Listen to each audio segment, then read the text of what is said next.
شفت لونها بعد ما خرجت من الفرن عامله ازاي؟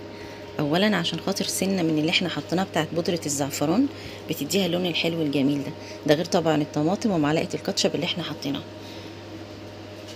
تعالوا نقطعها بقى ونشوف القوام بتاعها عامل ازاي. السلام عليكم ورحمه الله وبركاته، والصلاه والسلام على اشرف المرسلين سيدنا ونبينا محمد وعلى اله واصحابه اجمعين. ازيكم يا حبايبي، عاملين ايه؟ هعمل معاكم النهارده العجه المصري بكل تكتها وتفاصيلها. عندي هنا بصل، قطعي بصل كتير عشان بتدي تسكيره حلوه قوي للعجه.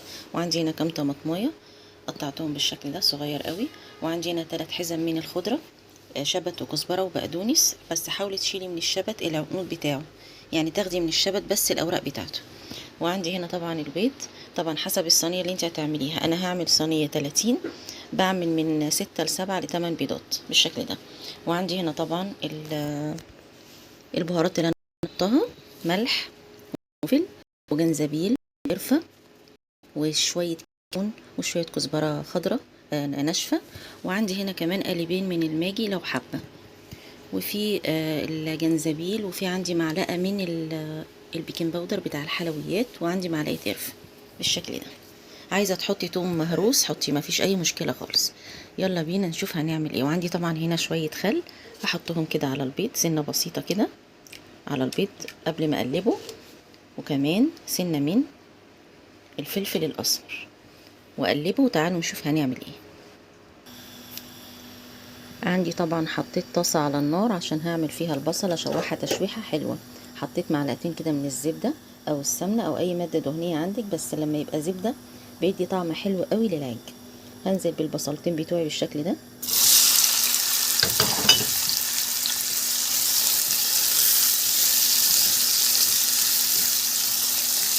واقلب فيهم شوية لحد ما يتبلوا بس ما ياخدوش اي لون تاني عشان ما يحموش معاكي في معدتك.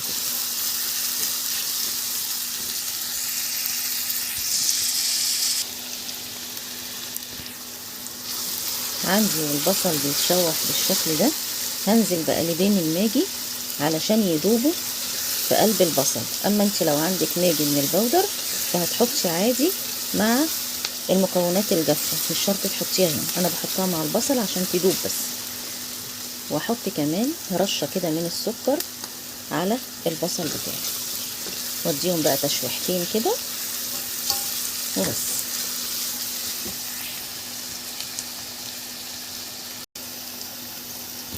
وبكده البصل بتاعي جاهز، دبل بالشكل ده، والماجي كمان دابت فيه مع معلقه السكر. هطفي بقى عليه، بص خليه بالشكل ده يا دوبك بس يدبل. اطفي عليه واسيبه يبرد خالص.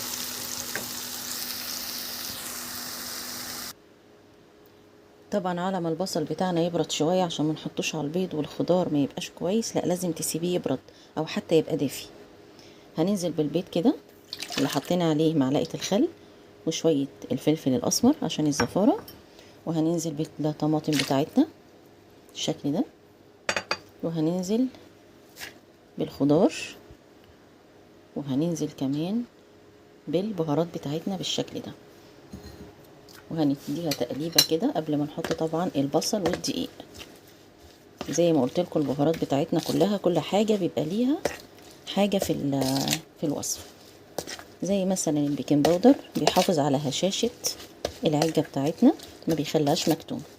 عايزه كمان تحطي حبه من بيكربونات الصوديوم، اللي هي الكربوناتو اللي بتتحط على الطعميه والملوخيه. في ناس بيقولوا عليها بيكربونات الصوديوم، ده الاسم العلمي بتاعها، بس في ناس بتبقى محتاره ايه بيكربونات الصوديوم دي، اللي هي الكربوناتو بالشكل ده. ممكن نحط كده سنه من الكربونات وتحافظ كمان على اللون بتاع العجه بتاعتنا بالشكل ده. وعندي هنا كمان اضافه مني انا، بحط معلقه كده من الكاتشب بيديها طعم حلو قوي. واول ما البصل يبرد هننزل بيه على الخلطه بتاعتنا الجميله دي. هنا خلاص البصل بارد شويه، هننزل بالبصل بتاعنا بالشكل ده على المكونات بتاعتنا اللي احنا قلنا عليها. وكمان هننزل بشويه كده من اللبن، حاجة بسيطة خالص بالشكل ده، بتدي طعم حلو قوي مع العجة على فكرة. ونبتدي بقى ايه، ننزل بالدقيق بتاعنا. ما تحاوليش تحطي دقيق كتير، هي كده خلاص 3 4 معالق دقيق وهتشكل معاكي على طول.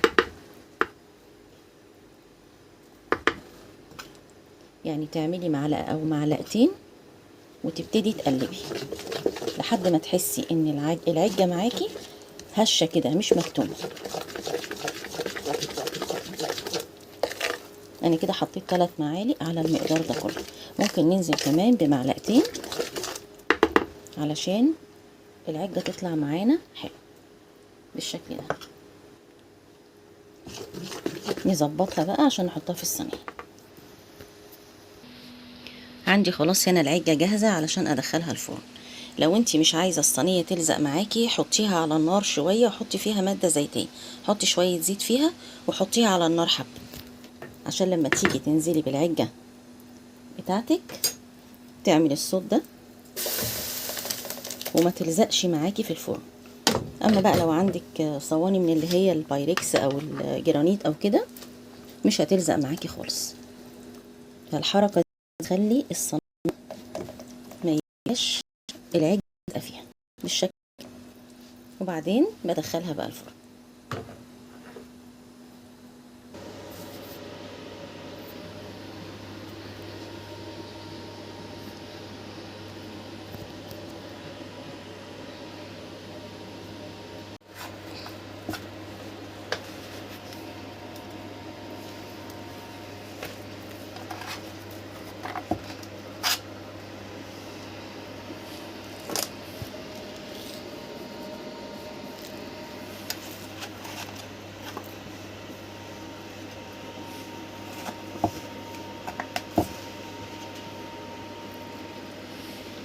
بصوا القوام بتاع العجة عامل ازاي، بصوا الطراوة بتاعتها عاملة ازاي من جوه. طبعا انت لو عايزة تعمليها اعلى من كده حطيها في صينية يعني اقل من كده بشوية.